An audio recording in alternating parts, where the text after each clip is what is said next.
Hey there, Brian Roisentul here. I'm the host of the Fit Growth Machine podcast, where we talk with top leaders in the fitness industry. In today's episode, maybe the last of the year, we are going to discuss some exciting stuff. Basically, we'll discuss how leveraging data from wearables could improve your health and many other exciting things.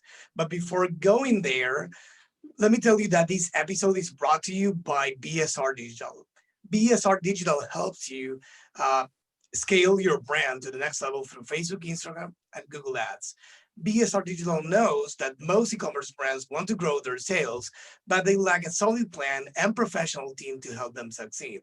That's why BSR Digital offers strategic plans, implementation, optimization, and ad account audits to help more than 1,000 e-commerce brands like yours grow their businesses and surpass their competitors. To learn more, visit bsrdigital.com, or you can also email us at hello@bsrdigital.com. Okay, so today, as promised, I have an awesome guest. His name is Patrick Samy. He's a co-founder and CEO of Span. Span is building technology to leverage data from wearables like an Apple Watch, among many others, and provide science-based diet, sleep, exercise recommendations, and more. And he has previously worked at Microsoft on Skype and as a researcher too at Stanford University. Hi, Patrick. Thanks for being on the show. Hey, Brian. Yeah, thanks for inviting me. It's a great pleasure to be here. Yeah, awesome. So before talking about Span, I'd love to know more about your story. I mean, how do you go from being a competitive tennis player to creating a company like Span? Yeah. Well, I guess like you said, I started playing tennis when I was young. And I think for a long time, from 7 to 18, was definitely more about getting to a level where I was able to compete and to be better at that. And, to see my rankings go up and all that. I also pursued that in school, in engineering school after high school. But I think at the same time, I was studying engineering. And so I knew that that's where my career would go. I was never planning to go pro. And I did that. I finished my last years of master at Stanford. I was doing some research, like you said. And then I started working. It was my first full-time job at Microsoft, building consumer products, very exciting. I was sitting at a desk for 10 to 12 hours during the day, which, that's what an engineer would do most of the time. It's hard to actually find ways to, stand up, do some activity, or like what I'm doing today, just having a stand-up desk and being able to do that for most of the day.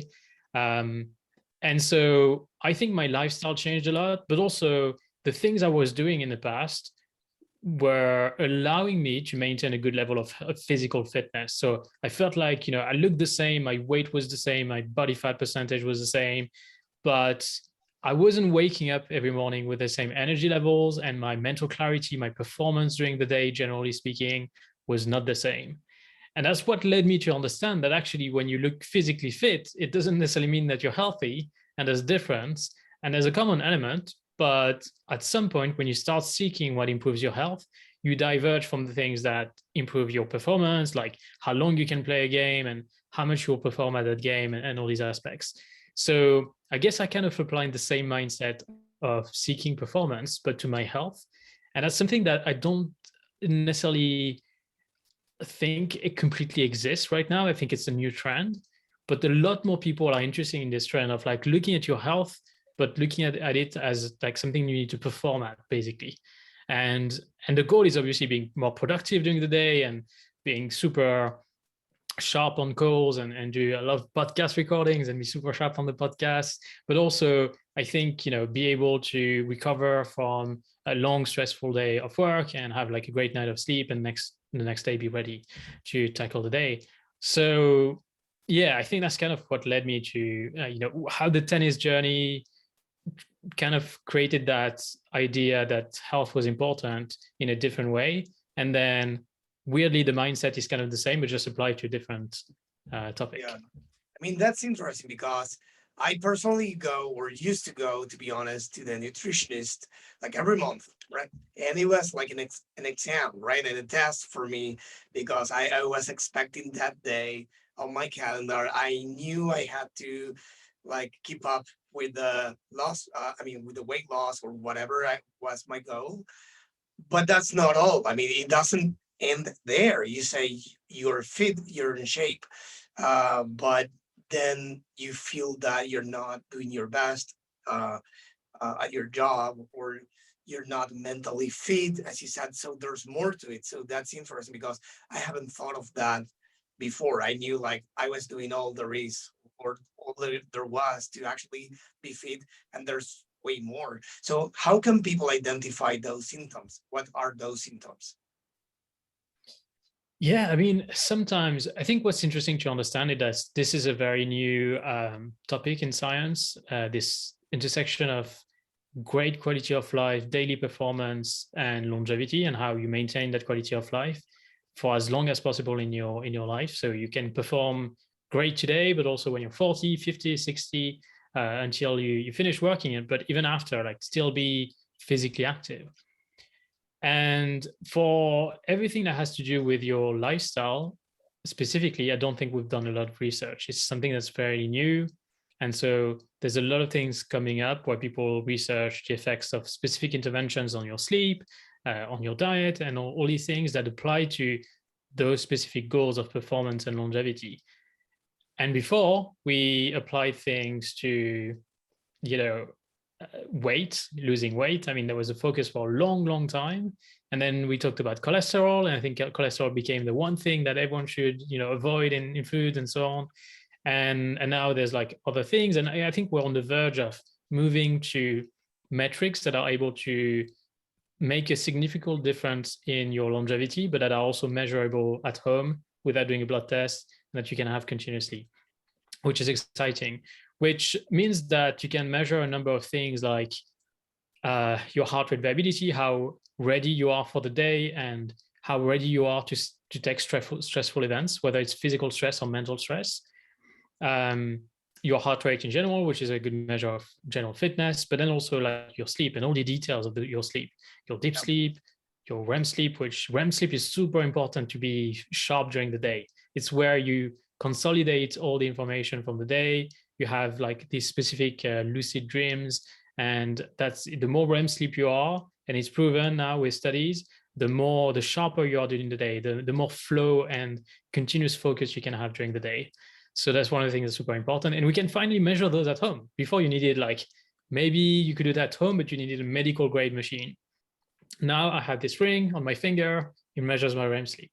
And every morning I can wake up and I know how much, I can gauge how much mental clarity I'm going to have during the day and how much I'm going to be able to perform. And I can also use that to be ready for something that will happen during the week, for example.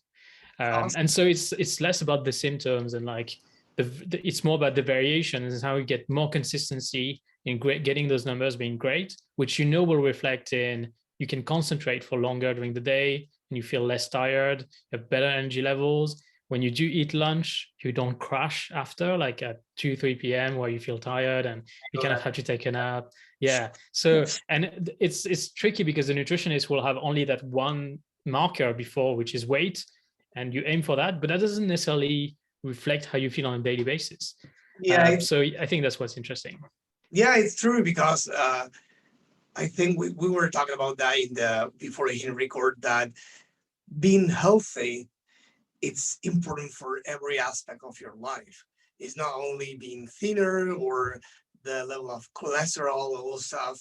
It means many more things, as you said, like do your best at every single thing that you do. Don't fall asleep after you have lunch and all this stuff. So that's something that many of us need to check out. So could you please tell the audience, how does it work? What do you need to have in order to use a span?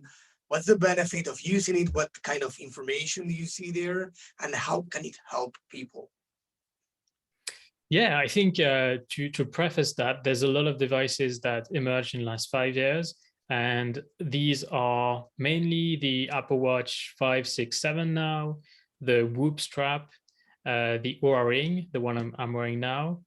And then there's probably others, but I'd say that these are the main ones that people see a lot of benefit from because they tend to be a little bit more accurate and measure a lot of things, but also because they're popular, they have a lot of customers, these companies, and they're able to use the data to make the algorithm more accurate. And so the devices become a little bit better as a result. And they have a lot of money, they can run studies and improve these things. So they're kind of the best devices out there. What's fascinating is that you see the kind of data now that varies on a daily basis. So, going up today based on what I did the previous day or in the morning, and then going down if I had a stressful day tomorrow. If I go and play tennis, my heart rate variability tomorrow would be about 12 milliseconds less. And then as soon as I recover, it goes back to normal. So I know exactly how much time it takes me to recover, literally how much time your body takes to be ready to play tennis again. And so that's really powerful. And these kind of metrics just emerged in the last 5 years, which is incredible, I think. And it's definitely changing the game. Problem is, you see that metric, and that's the case for most of our customers. For myself, that's the reason why I started the company. I was playing around with these devices, looking at the metrics, and I was Googling for hours, what does heart rate variability mean? Why is my deep sleep low? What do I do to actually improve that? And what does it mean to actually improve this? Should I be in this range? Is it based on your age? Is it based on your height? What are the markers that actually I can use to say, okay, I should be in this range because, this is for me. I seem to be in this group of people and I need to target 20% REM sleep, for example, every night. And I Googled that, and there is so much information. There's on one side, all the articles from, very high level topics on sleep that talk very quickly about REM sleep and deep sleep, but they don't go into the details. So it doesn't give you any information in terms of how do you make the decision for yourself. And then on the other end, you have medical publications that are scientific studies where they explain all the protocol and they're unreadable for the average person. And so in the middle, it's not just about the content, it's also about the practice, the art of taking those protocols and applying it to a human and saying, you're in this group, this is your age, weight, height, this is how your previous data was for the last 2 months, this is how it's going to be for the next few months, and the target will set. And this is the set of things, the different techniques we can use to get it there.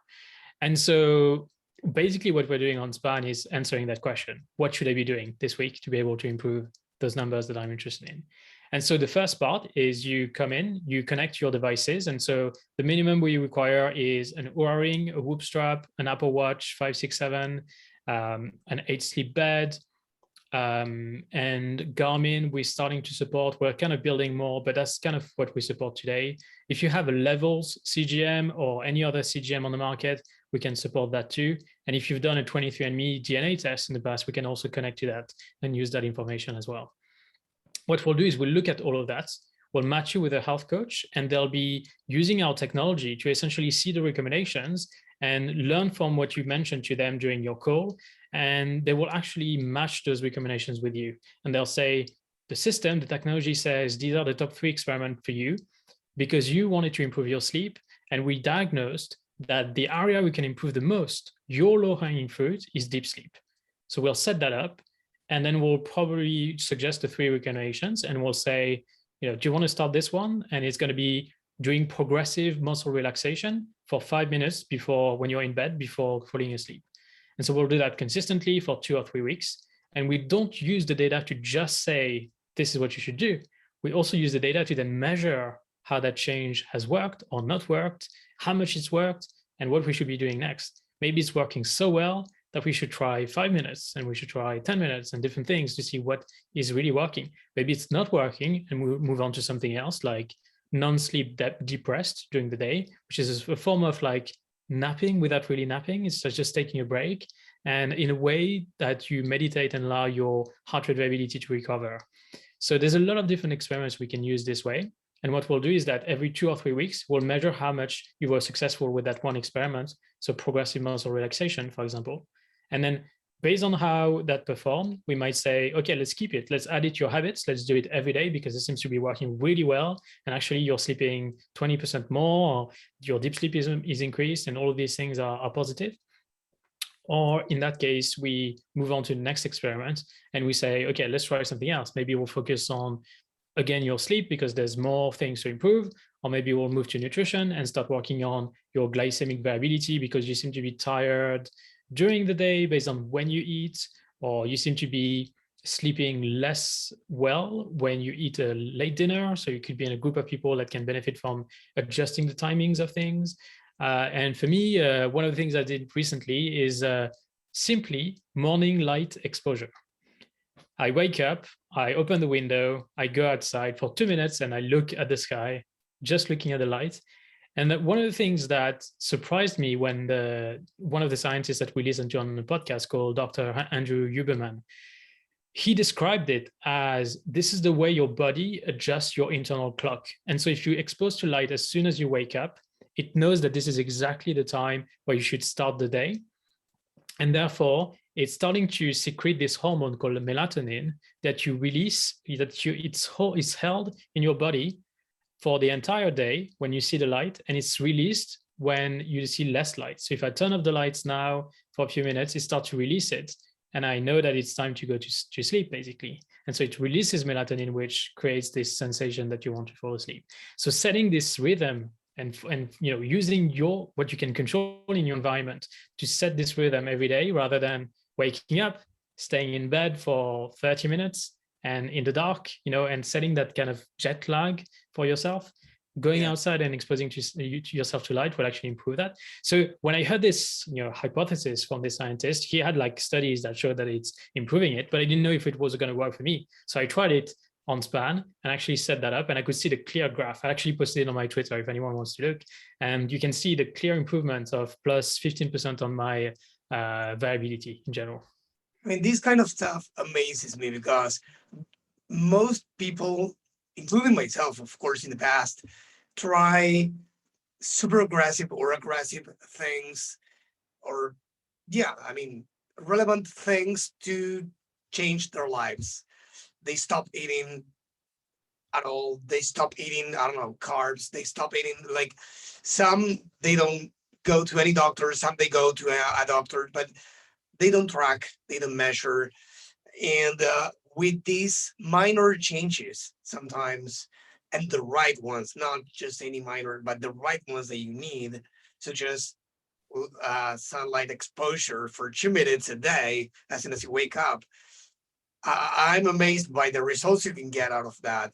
And that's one thing. The other thing is that I believe that this is a game changer, at least for me and for many people, because many existing solutions nowadays are the ones I know at least, and the ones you mentioned are read only, right? I mean, you said it yourself. You take a look at the results, you have the heart rate, the whatever, I don't know, result you see on the screen, but then you don't know what to do with that. And then when you go and perform a Google search, that could be dangerous, right? You can get whatever on Google, and yes, as you said, probably papers are not something the average people will read.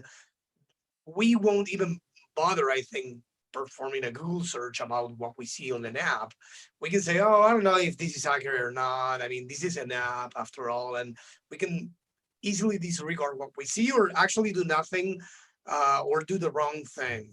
But now you match people, you said, with a health coach. Is that with an actual person, right? An actual person, a human, yeah. A professional that leverage the data and helps them to improve their health based on the data, and then tracks their progress after their suggestion to see if that was an accurate one. I mean, I go to the nutritionist and they say, oh, what did you eat, Brian? Oh, I ate like super healthy, like a salad, and probably I forget consciously or subconsciously what I actually ate, right? So, but here you have the data, and data doesn't lie, right? So that's awesome, and I think that this complements the current solutions, right?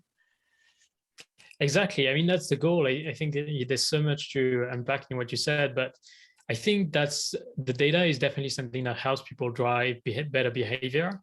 And the combination of the data and the human is really powerful, because you've got the social accountability to that person that you have in the loop, and the data. But what's also like a unique key advantage for us is that we've built a technology that, when you Google and you see that those 10 research studies that tested deep sleep improvements, what we have is basically a technology that will take your data and compare it to every single paper and what were the interventions that worked, and if you actually apply to some of these.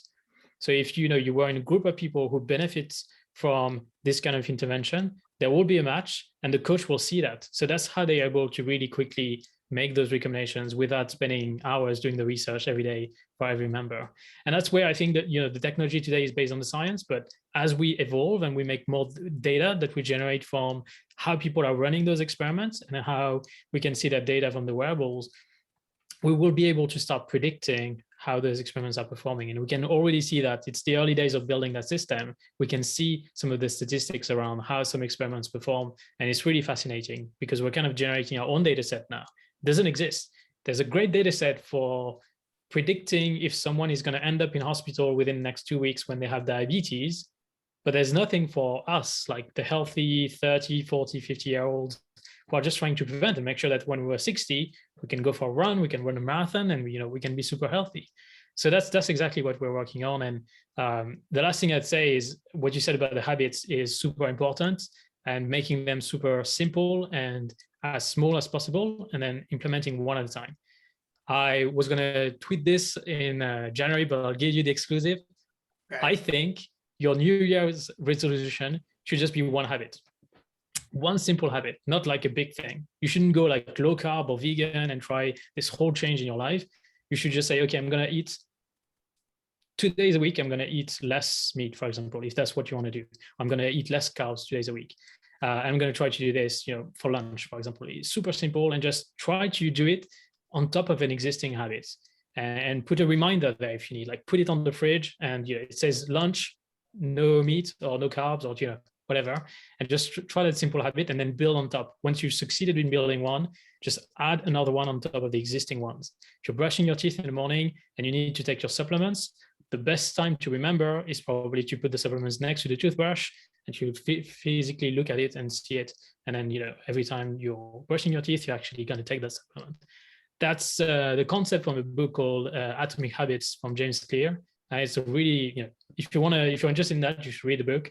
It goes really deep into why this works and why the data also helps you skip what he calls the valley of disappointment, which is the amount of time where you're making a change, but you're not seeing the results yet. And so you're very likely to drop off that change during the valley of the disappointment, which is why the data is super powerful, because if you pick the right data and you analyze it in a good way, you can see the changes very quickly. That's what we do with the dashboard on Span. We show you within a couple of days if there's been a positive or negative change. So you kind of reinforce that behavior, and your mind is set on, I need to see how this goes. I need to keep going and see how this goes every day, rather than I'm going to change my whole diet and the number on the scale is not going to change for the first 3 weeks, and the drop-off rate is massive. And then, when maybe it works for a couple of months and then you plateau, and then you're like, oh, that's not my goal, I'm stuck. And then you drop off again. So there's some numbers that are very tricky, like weight. And unfortunately, if you purchase one of these expensive body fat scales that does body fat, bone percentage, and all that, breaks down your body composition, it doesn't seem to be very accurate, and a lot of people struggle with actually seeing results on the scale. But those numbers that we measure from heart rate and sleep and all that, they correlate with your health, and they don't lie. Yeah.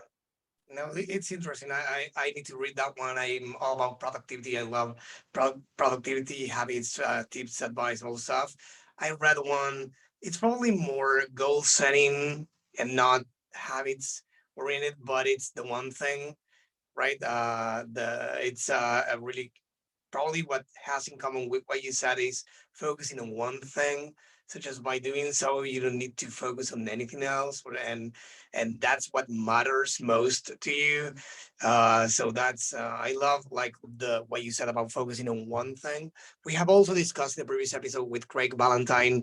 He has released a book called the Perfect Day Formula, another one, the Perfect Week Formula, and I believe he has a third one, and it's about all productivity habits and all stuff. But then these complements what he does, right? I mean, health, it all starts by being healthy. If you didn't have a good sleep, you're not going to go through the day successfully, whatever. I mean, regardless of whatever your plans are, however organized you are, I mean, it doesn't matter.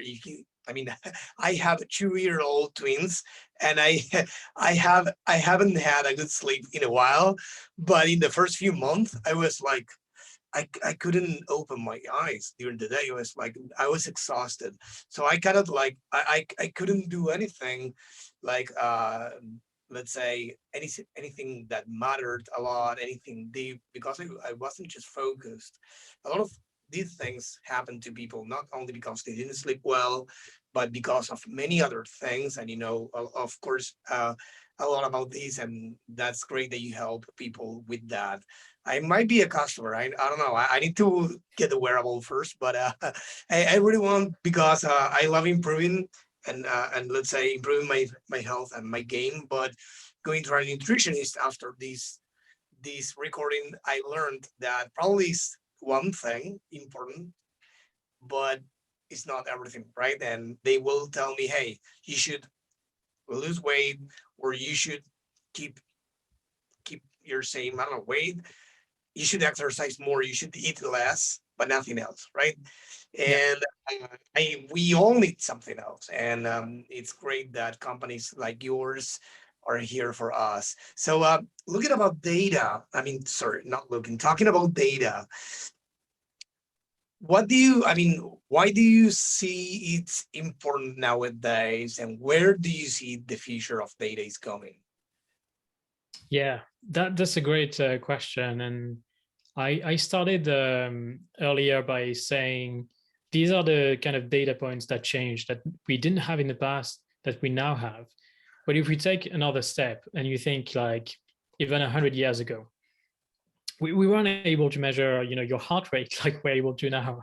We've got the Apple Watch, we've got this. I think the AirPods soon will do your heart rate. There's so many things that measure your heart rate, and it's all pretty accurate now. And I think the first wave was in medicine. We need to get all these tests and these diagnostics, and basically gathering different forms of data, imaging and numbers, and quantify all these things. And in healthcare, I think that's already moved to we've defined protocols to improve your diabetes and all these conditions. But when it comes to prevention and all these markers that are more like, okay, I can see your linear heart rate over 30 years. In the first year, what do I do to improve it? If I know that this is the range that's expected. And there's a lot of science now that show that these numbers being in a specific range for your age and having the kind of variations that we expect or we see in the science, we observe in science, is correlated with a great quality of life, but also with longevity in many studies that are being run now. So I think there's now the proof that we know how to use these markers and to kind of put them in a different range based on each individual to say, this is going to help you right now and also maintain a great quality of life in the future. And there's a lot more research that's being done on this, but at least there's some robust studies, which is what's changed probably in the last 10 years. The second part is that the data itself is almost commoditized. It's available everywhere. You can get it from Whoop, from Oura, from Apple Watch, from Fitbit, from Amazon Halo, from all these brands now that have a device. There's so many that I forget. I think they're also launching a ring. So I think there's no shortage of data. But the problem is it accessible? So if you're going to any of these brands, are you able to leverage the data with their platform and obviously, see it, be able to understand it, have great data visualization, but also are you able to put it in another system? The portability of data, which we have in healthcare, doesn't necessarily apply to wellness and fitness data yet. And I don't know if it will. It could be not the right thing to do, but in some ways, we have to allow users to get their data outside these platforms and to use them on other platforms that would provide different benefits. The same way, there's a lot of apps today that you can connect to your bank account and to your crypto account and to your investment account, and we'll kind of say, this is your portfolio, and you've been over investing on X, or basically allow you to give some advice on your financial situation. And we don't have that for health right now. We don't have the portability we need for anyone to build an app that connects to all your data. And I know a lot of people personally that founders that are working on this, at least 3 of them, building APIs, building technology to be able to make sure that anyone can connect their data to another platform and actually leverage it. But for us, for Span, that's something that we feel is really important, not just for our company, but for everyone to benefit from the data that's being generated today. And the third part is to do more research on things that are more related to very specific outcomes that we haven't looked at yet. So for sleep, for example, there's a lot of very early studies on, do you need to live well and have the best outcomes, the lowest risk of cardiovascular illnesses, the lowest risk of diabetes, and all these things? Should be sleeping 7-8 hours? Does the time, the duration really matter, or is it just the quality? And in that case, is it quality by deep sleep or REM sleep, or it's a ratio of all of these things? And we don't know these things. We don't know the details, but we have the data now. So I guess we need to run more studies on this. And that's one of the things that we want to do at Span too. It's not like just, a company providing the service and all these things.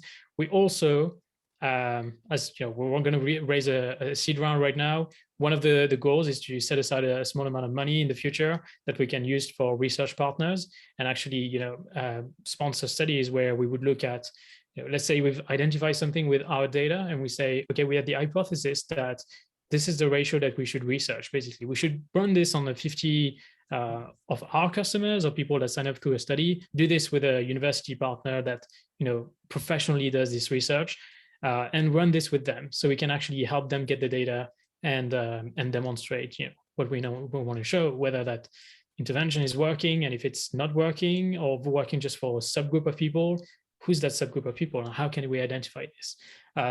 That's the kind of thing that is being done in healthcare. And there's a lot of scientific publications on this. For COVID, there's a lot of publications now every day on the outcomes of very specific treatments and vaccination and all of that. There's nothing like this for sleep, not the same volume. And so that's where we want to get at some point. And so the combination of data and research is going to be super interesting. Yeah. Everything you said is interesting. One thing that stuck with me is what you said about portability and also interconnection between apps. Like, as you said, you're right, with the bank, crypto, or whatever you can do.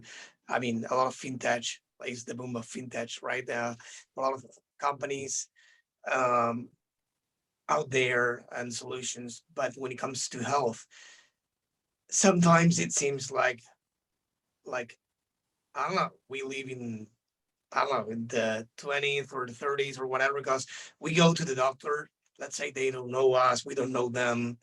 They need to hear what's going on with us, with any data backing it up. They need to believe us. We need to know what's happening to us. Probably we don't know. We go to Dr. A, B, and C, and the three of them might tell us different things, and they don't have our records. They don't measure our day-to-day thing. Like, I cannot believe to this day that we do, let's say, one check every year. Let's say one check every year, every 6 months, whatever. I'm talking about blood checks or whatever. And that's like the latest information we have for any, or the requirement for any activity that we want to do, sports we want to play. So like, that's probably 6 months or 1 year ago. That's a long time. What if we had something that live measures our vital signs and can help us like a year? I mean, when this happens, a year might sound like super old. It sounds to me nowadays old, but also actionable for people, for pets, for whatever, right? Like going to whatever doctor and say, hey, like not even saying, hey, this is the old world too. It's like, hey, check this system I have sent to you, like instead of a transfer through whatever platform or wire transfer, I just sent you the records you need to know about me. And oh yeah, here they are on my screen. I can, you're Brian, you're blah blah. When do you see or anticipate or think that this will come eventually? That's a very good question. There's kind of two different problems there. Is whether the one thing that's for sure is that the healthcare system as it is today, the majority of doctors and people working as health professionals in this system do not have the time And as a result, it created a culture of we do not care about this data. If you go to your medical professional with your Apple Watch and you say, look at my ECG, which is not now like, I think it's medical grade, or some of the other wearables are medical grade. They won't care. Like they're not going to look at it. They want to repeat the data and make sure that all these things are being read on and using a traditional setting. So you're losing also because they can export it maybe, but in general, they don't have the time to actually look at your ECG from your Apple Watch and say, nothing's wrong. And the other question is, should they? Is it really the best use of someone's time who has been studying for 15 years to sit down and look at someone's ECG and really analyze whether it's good or not? Like right now, even for people who read scans, radiographies, and so on, it's not completely automated, but they have AI tools that propose a diagnosis or sometimes analyze part of the image and say, the system has identified something here, you should look at it, and maybe it's zooming in on the picture. Like sometimes it's also making a diagnosis, and it's assisting the diagnosis of the person who's looking at it. So there's all these things that we do there in this world of traditional healthcare, which is reactive. It's only if you have a signal, something, like a symptom, you're going to the doctor, I have a headache, it's like persisting for 7 days, or I wake up every day and I feel very, very tired, like abnormal, and they will react to that symptom. And sometimes, because that symptom is something that's very long term, they will address the symptom rather than addressing the root cause. And that's one of the things that is a big problem, is that the whole culture and the way the setup is for reactive medicine. What I think today is that this system can change. You can take something that's really designed for reactive medicine and making something that's for preventative medicine, and make all these people spend the time and pay these people to take their time. That would cost a huge amount of money. So what we're doing with Span is, I guess, saying we can develop this system outside, and we're trying this model right now, and we're going to build it and see, what is the best system that we can build for preventative medicine. Maybe they end up being two separate systems that are just, have a bridge in between. And when you need, you can, transfer some information when needed. When you move from the I need to prevent to I need to address this issue, and the data could be useful. But what we believe in, I think now, is that this has to be built the way we're building Span, the way other entrepreneurs are building companies in this space. And it's going to be very difficult to bring some of these things, in the healthcare world short term. And long term, I think it's less of a data portability and technical problem and more of a cultural issue and in financial incentives that build this business model of traditional healthcare today that we'll have to tackle. So I'm hopeful that we can see some changes within 10 years. I think what that means is I think we're going to see a solution, and that solution might be something that's outside the traditional system and works in tandem with the system. And I think, just looking at digital health in the last 5 years, the number of vertical brands that had been created for things that are chronic conditions like hypothyroidism, diabetes, obesity, all of these things, they have now at least 3 to 5 brands that are huge that are addressing that problem. The way you see that ecosystem shaping up, it's clear that this is the way things will be going for the next 10 years. And every time there's always a cycle of breaking up those things, fixing them one by one. And then there's always a cycle after that of consolidation. For fintech, I think it's going to happen soon, or it's starting to happen. For crypto, it's the early days, so it might not happen for a long time. And the system makes it very decentralized, so it's not going to look the same as what we're looking at right now, which is basically big companies buying small companies and making this ecosystem. So who knows? But yeah, there's definitely going to be a wave of a lot of problems being fixed, which is great, and then some consolidation, because otherwise the user experience is terrible and you have to go to 10 different people to get your healthcare needs sorted. That's awesome. I'm wondering, if you have any success stories of people using Span that you would like to talk about. I know you have recently launched, but do you have anything any story that comes to mind? Yeah, so many. the second customer that signed up back in end of March this year. He's a data scientist at Uber. He was one of the founders of a company that got bought by Uber, so quite high stakes in terms of the job, very busy in life, couldn't sleep well consistently. He was really struggling with that. And it's not just because he had an Oura ring and you could measure the sleep and see that it was bad. He was really struggling with having good energy levels during the day. And he's a data scientist, so he was looking at this, like trying to export data, look at the spreadsheet and figure out what it means. And he was spending hours doing this on Google. And he learned about us on Twitter, I think. He joined the program, matched with one of our coaches, Rachel. And Rachel had instantly looked at his questionnaire and looked at the data and say, oh, your deep sleep and your wake after sleep onset, which is the number of interruptions after you fall asleep for the first time every night, is really high. So you have like about an hour and a half of interruptions every night. They started focusing on this, and obviously we had all the interventions from the scientific database that could improve that number. And I think it took 2 or 3 months for his numbers to decrease massively. And actually, he was waking up every morning with really good energy levels.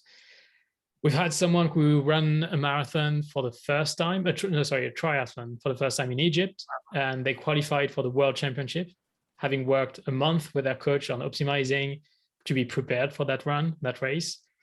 We've got people who have completely changed their baseline cardiovascular markers, so heart rate variability. And we've got people who just in general, and I think that's great because it's not necessarily just the data, who've said, I have tried so many things, but I could never feel like I could commit to something. And I can, it's not that they committed. They said, I can finally see something, a model, where I can foresee that I'm going to be committed for the long run. So they know that this is the way they want to work with a healthcare professional. And I think that's really powerful. And I really love that quote from one of our users. So yeah, these are some of the examples of people who've made a lot of progress. And to give like a few concrete examples, we've got people who do progressive muscle relaxation, who get some specific supplements like electrolytes, magnesium, glycine, depending on their sleep needs. We do calorie restriction, but with optimal nutrition. So how do you reduce the calories you're eating and still get all the nutrients that you need to get the vitamins and all the basics that are important for, having a great energy level during the day. If you just restrict your calories, you'll feel tired. That's how it works. You have less energy, but you have to have optimal nutrition. And that's all, again, something that's very individualized. You can do calorie restrictions with optimal nutrition for everyone and apply that formula to the entire world. We're very different. We've got resonance breathing, non-sleep deep rest, which is big these days, heart rate zone 2 training, high intensity interval training, natural light exposure, controlling your sleeping temperature. It's a harder one because you kind of need some tech to be able to do that. And some of the brands that do a great job are also very expensive, like 8 Sleep, but it works really well. I've got one myself now. Eating at different times during the day, specifically your last meal, and eating that meal 3 hours before bed. That's a big one for a lot of people. And then once they validate that that's something that's working for them, we have 3 different techniques they can use to mitigate that. If they do, like they go to their parents to have dinner that one day, we tell them, okay, go for a walk for 20 minutes and you see the results will be the same. So it's kind of like, as we find something that works, we have a list of other things that we know are going to work as a reason, because that's working. And then cold exposure therapy is the last one. Doing cold showers or ice bath, or if you're living in a cold environment, just going outside for a few minutes and doing that consistently, controlling your breathing and breathing techniques in general are very important. And so these are the most popular ones where, based on what they wanted to improve, they were able to get some great success. That's awesome. I mean, no wonder why your customers are so excited to get started, because, I mean, again, talking about my nutritionist, he's great, and I have had more than one, but they are all more or less the same, and I don't blame them. They've been trained and educated to do one thing, and we still need them. Made no mistake, but when we I mean, when I used to go, it was, I knew that it was like eat less or better and exercise more. It was the two things. And I've been with them for years. And when it was working, he said, okay, stay on the same track, do the same. So I knew I was going to hold myself accountable, but not to learn new things about me. I knew when I was doing my homework, let's say exercise, whole stuff. He said, "Oh, everything looks right. The fat percentage, all stuff, the muscle percentage, everything looks fine." But I didn't have any other takeaway, anything else to improve. And I found myself many times in the morning with low energy levels. And he said, "Hey, is it the food I'm eating? Is it, I don't know, whatever." And now I'm Yeah. asking myself a lot of questions that I haven't before. And this is really exciting because it's a new opportunity for all of us to improve our health and our day-to-day life. So this is awesome. So to wrap up, I would love to know who inspired you or your mentors, who you're thankful uh, I mean, how did you get here? Yeah, those awesome people that you have met along the way that made this whole thing possible. Yeah. I don't know if I would call them mentors, but definitely like advisors or people I admire basically. And I love learning from them. And I guess the first person I encountered was Usama Amar, who's the founder of the family, one of the co-founders, who actually just left to start something new in Web3. So super exciting. Yeah. But it was someone I admired because we had a similar background, I guess, in engineering and tech in general, but also very open-minded and interested in a lot of different things, like psychology and sociology and all, like just having a critical view of the world in general. And I joined the family and I was introduced to this community of people who are all like him. So they're basically all people I admire. 200, 300 of them, entrepreneurs who I admired. It was incredible. And I think I realized, they made me realize, and that's their thesis, that this idea of building or learning about a topic with near peers, people who have gone through the same thing very recently in the last year or 2 years, is the best way for you to learn from them and to learn and to be able to accelerate your learnings. What I've seen is sometimes you speak to someone who's like a founder who's exited their company, or they've gone public, and they give you some advice, and because they have all these things that they learned along the way, they kind of forgot the reasons why, or the way they made decisions at the time, and the way they would be able to compare their situation to yours. And they've got almost too much knowledge about that journey to be able to be detailed about it. Someone who has raised a Series a year ago, and you're now raising a Series A and you're going to them, will be able to tell you exactly the details you want to know. Okay, think about this in your business model and try to pitch it in this way. Try to find investors who are looking for these kind of things, and they'll have all these details fresh in their minds. And that's just one example about raising money, but for everything else, like hiring, mental health, and all these aspects, it's just a fantastic thing. And so since then, since 2017, I've basically been continuously searching for either relationships, one-to-one, or communities where I can find this. And I've just met like a group of founders, at least 10 or 20 or 15 that I speak to at least a couple of times a year on different topics, whether it's work related or sometimes not. And I really enjoy that. I think that's the best way for me to make sure I'm sharp. I know what are the tools at my disposition to be able to be a great CEO and to work with my team and all these things. So I think, yeah, that's probably the thing that I find the most interesting. And then learning from people who write great books, and sometimes trying to reach out to them on Twitter or through their email and get some advice directly when it's the kind of stuff that's not historical or situational, but that's very actionable. And yeah, sometimes getting if you read a product development book and you go to the author directly and say, what did you mean here? Like, we have this situation where we're trying to figure out the feedback loop on the product and the rewards and so on. How do you think that applies to us? And, kind of getting their advice in the situation you're in. That's super interesting. So taking, like, again, people you admire and reaching out to them directly has been a great success for me. Awesome. So where can people go to find more about you and Span?